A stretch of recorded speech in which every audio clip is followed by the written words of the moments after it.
तो दोस्तों हमने we are learning our syllabus daily. और सिलेबस लर्न करने के दौरान क्या होता है दोस्तों, हम लोग कई बार कुछ चीज़ों पे बहुत ज़्यादा कंफ्यूज हो जाते हैं।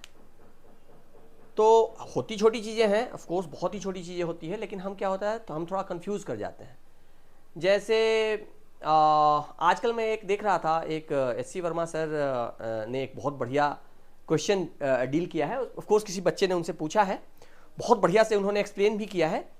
तो मैंने सोचा कि क्यों ना जो हमसे पढ़ने वाले बच्चे हैं उनको भी एक उसी तर्ज पे छोटी छोटी बातें जो उनको परेशान कर सकती हैं उनके लिए एक छोटा सा सीरीज लॉन्च करें।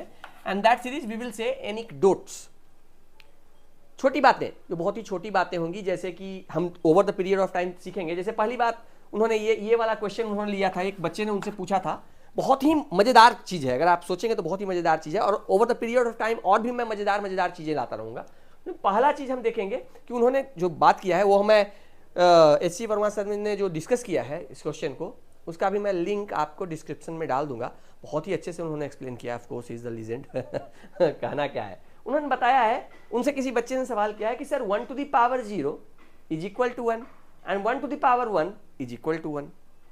तो भाई हम जानते क्या है कि अगर a to the power b is equal to c to the power b ऐसा दिया हुआ है, अगर आपका एक्सपोनेंट सेम है तो ऑब्वियस सी बात है इसका बेस भी सेम होता है, a इज इक्वल टू सी। ये हम बचपन से पढ़ते आ रहे हैं। तो क्या इसका ये मतलब है, या अगर ऐसा सिचुएशन, एक तो ये बात हो गई, या दूसरा सिचुएशन ऐसा हो कि a to the power b is equal to a to the power c, अगर ऐसा है दोनों का बेस सेम है तो यहां से इसका ये मतलब होता है b is equal to c। तो बेस दोनों में सेम है, दोनों एक्सपोनेंशियल, एक टर्म दिया हुआ है 1 to the power 0 1 to the power 1, और दोनों का वैल्यू होता है सर 1 टू दी पावर 0 का वैल्यू 1 1 टू दी पावर 1 का वैल्यू 1। तो क्या इसका ये मतलब है कि 0 इज इक्वल टू 1? क्या ये कॉन्ट्राडिक्ट नहीं कर रहा है? बहुत ही अच्छा क्वेश्चन है, बहुत ही अच्छी क्वेश्चन। इसको मैं अपने साइड से दोस्तों एक तरीके से एक्सप्लेन करना चाहूंगा। देखिए आप इसको, बच्चे ने ऐसा क्वेश्चन पूछा था, उसको थोड़ा सा अपने मन में एनालाइज कीजिए। तो एक चीज दोस्तों ऐसा दिया हुआ है 1 टू दी पावर, अगर मैं यहां पे लिख दूं 100, इसका क्या वैल्यू होता है सर? इसका वैल्यू 1 होता है। तो क्या does it mean 0 is equal to 100 या 1 इज इक्वल टू 100? तो आप बोलोगे सर क्वेश्चन हमारा है, आप क्वेश्चन को क्वेश्चन के थ्रू क्यों सॉल्व कर रहे हो? सही बात है, बिल्कुल सही बात। लेकिन इसको मैं दूसरे तरीके से आपको बताता हूं। पहली नंबर बात, ऐसा आपके मन में आता है, दुविधा आनी चाहिए निश्चित रूप से, बहुत बढ़िया डाउट है, लेकिन मैं आपको बताता हूं दोस्तों, एक्चुअली ये एक्सपोनेंशियल है ना, इसको आप दूसरे तरीके से पढ़ें। कैसा तरीके से? सर हमको पता है, हमने आपको बताया था कि जो एक्सपोनेंशियल होता है दोस्तों, कोई भी एक्सपोनेंशियल होता है, ये और लॉगरिदमिक, ये एक दूसरे में क्या होते हैं? कन्वर्टिबल होते हैं। हाँ सर कन्वर्टिबल होते हैं, कन्वर्टिबल होते हैं। तो अगर मैं थोड़ी देर के लिए पकड़ लूं दोस्तों इसको, 1 टू दी पावर 1 को, 1 to the power 1 is equal to 1। हाँ sir 1 to the power 1 is equal to 1।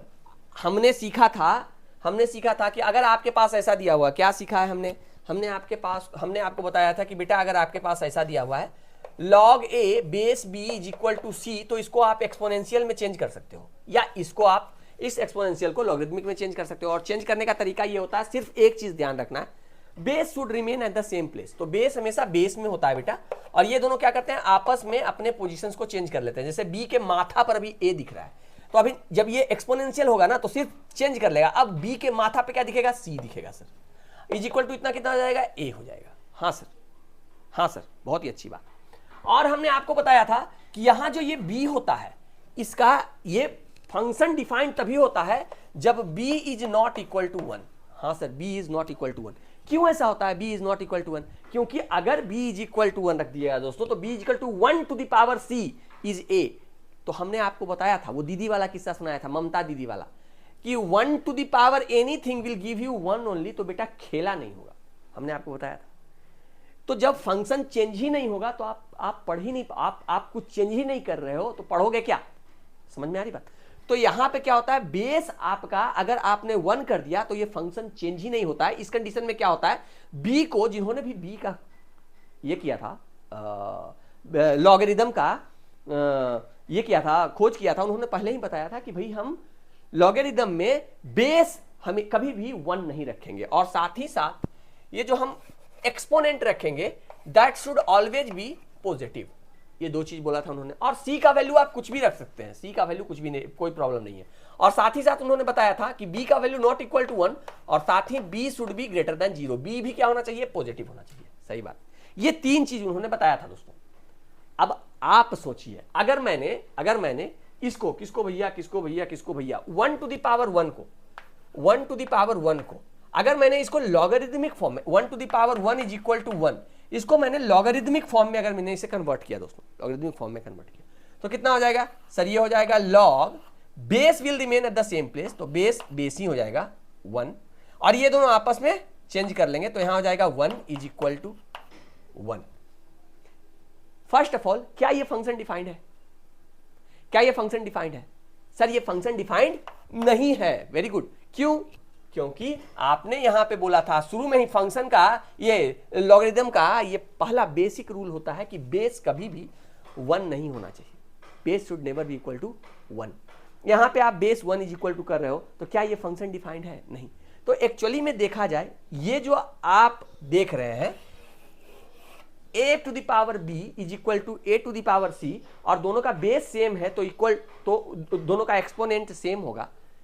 ये तब कह सकते थे जब ये हमारा बेस 1 नहीं होता दोस्तों। 1 के केस में ये वाला चीज फेल हो जाता है, ये जो फॉर्मूला होता है ये फेल हो जाता है, ये जो बातें होती है फेल हो जाती हैं।